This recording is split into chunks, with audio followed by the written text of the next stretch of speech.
Hello there, welcome to video number 4 in our new playlist all about religion, crime and punishment. This is for the RS GCSE, and today we're thinking about different types of crime.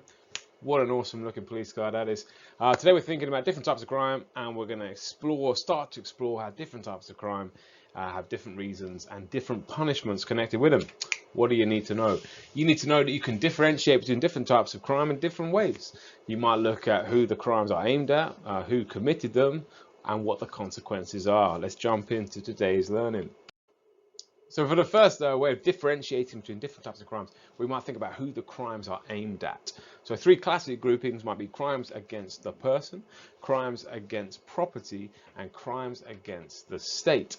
So crimes against the person might include murder, rape, assault. Against property might be theft or arson, where you can see the impact is made on property rather than the person. And then crimes against the state might be things like rioting or treason or perjury in court. They would be crimes against the state. And most crimes would fall into one of those 3 categories. Now, in the GCSE, there are 3 crimes that get specific mention. These are like specific crimes rather than groups of crime, and those are murder, theft, and hate crimes. Murder is the unlawful killing of another person. So in class sometimes we're like, what is murder? Can you define murder? And people often say killing someone, but killing someone isn't necessarily murder. It has to be unlawful killing of someone. A soldier shooting another soldier on a battlefield would not be declared murder by lots of different people. That's maybe discussion for our other topic, theme D. But yes, the unlawful killing of another person. When we think about theft, that's taking someone else's possessions to keep for yourself or to maybe sell on for profit, but you're taking someone else's possessions without their permission and for your own benefit with no intention of returning them. And then you've got hate crimes. So when we've talked about this before, but when you treat you commit a crime against someone or a group of people because of who they are, where they come from, what they're from, what religion they are, what gender they are, etc.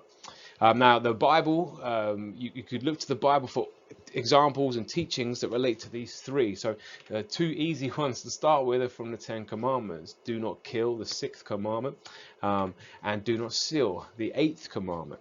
Here, God is teaching his people that these are 2 things that they shouldn't do. And they're obviously big, important rules because they appear in the 10 Commandments. So very important rules there. When we think about hate crimes, two really key teachings to think about. One comes from the Old Testament, but Jesus quotes it a lot. It's love your neighbor. When Jesus was told what's the most important commandment, he said, love the Lord your God with all your heart and all your soul and all your mind and all your strength, and love your neighbor as yourself. When he was asked who is my neighbor, he told the story of the Good Samaritan, which showed that everyone is your neighbor, even regardless if they're from a different ethnic group or political group or religious group. It was about breaking down those barriers and seeing everyone as your neighbor. And if Jesus wasn't loud enough by saying love your neighbor and quoting that from the Old Testament, he also said love your enemy, which is something radical and very unique to Jesus' teaching. So for Christians, a hate crime would never be acceptable because Jesus said love your neighbor and love your enemy. Might be helpful to look at some different examples of crimes. I read these in a GCSE textbook, but have a look at these and have a think for yourself. How are these different groups of crime? Maybe pause the video once we talked about them and have a think for yourself. What punishment would you give them as well? What would you declare the crime as? What do you think about it? Maybe put them in order from what the worst crime is to you and what the least worst here. But if you want to pause that once we've spoken about them. So firstly, we've got Janet here, who's stolen £100,000 from her job in a hospital, and she's taken that money, stolen it, and used it to pay for medical treatment for her sick son. Robert has cheated an elderly couple out of their savings by telling them their money was going to help Christians in poor countries. Fiona has poured petrol through a letterbox and set fire to it. The family inside has died, and she did it because the colour of their skin. And David has murdered John after he had an affair with David's wife. Now, I'd pause the video here and just make some notes on this. Put them in order in your own mind. You know, what's the worst? Do you think what's the least bad? Why? What's the justification? And if you're watching this in a classroom or with others, maybe discuss it. All right, I'm going to assume you've done that now, and we're going to talk about a few of these things. So when we think about differentiating between different crimes, it might be good to think about what the motivation is and what the impact has been. So if you think about some of these, when I've discussed this in class with my students, most students have said that they think Fiona's crime is the worst crime, and it's because the motivation behind it is the least easy to understand. It's not a good motivation at all, and on top of that, it's got the biggest, arguably the biggest impact, negative impact on people's lives. Interestingly, you could start to ask some big questions about this, like what if Fiona thought the house was empty when she did it? Would that change the situation? If you were giving punishments out for these, who would get the biggest punishment and why? Would it change your mind if you found out that the house that Fiona had gone to, that she thought it was empty at the time? Does David get any leniency because of the reason why he's committed the murder? Does Janet get any leniency because of the reason that she stole that money? If she's stolen that money from a hospital, what's happened to the hospital? Has that affected the hospital? And have other people been harmed by her doing that? When we think about Robert and what he's done there by committing fraud and taking this money, what's the money going to be used for? What was his motivation? And so when we're looking at different types of crime, it's helpful to think, big picture here. Who's it aimed at? What's the impact? And what's the motivation behind it? Here's some questions for you to check your understanding. Pause here, have a go at these, and then when you're ready, push play, and we'll go through some answers. So let's have a think about some of the answers to these questions.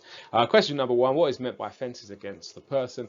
These are crimes where people are harmed or impacted by the crime, for example. And do get into the habit, guys, in your GCSE of giving examples when you're trying to explain what you're talking about. Assault or murder or rape. Offences against the property might be theft or arson, but it's when it's not necessarily a person that is the aim of the crime, but the biggest affected by the crime is property, not people. And then the state is when it's a crime done which goes against the rules of the country, that go against the government or the people of the country, so things like treason and perjury. Two examples of crime for each category. We've just done that. So in your opinion, which type of crime is the worst? That was all down to you. You might have said it's the crimes against the person are the worst, and the reason for that is because we are personable beings and we don't like the thought of someone being harmed. We might say that someone being harmed is worse than property being taken or harmed. However, that might be different for different people depending on what the property is and what the impact is of that property being harmed.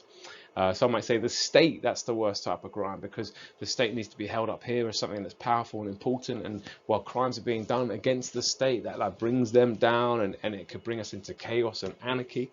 The following crime, could you define them and give an example for each?